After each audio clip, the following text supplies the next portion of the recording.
Welcome to our user guide for managing the Trustpilot module. This guide will walk you through seamlessly integrating Trustpilot reviews into your website. Let's get started by installing the Trustpilot module via the App Shop.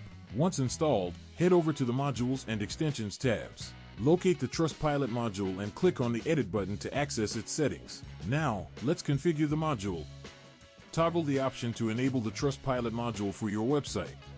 Enter verified meta tags, business username, password, public API key, and private API secret. Select the invite order status and set the delay before sending invitations. Specify sender name, email, and integration type. Enter Trustpilot token, business unit ID, and redirect URL. Filter orders by subtotal or total, specifying criteria.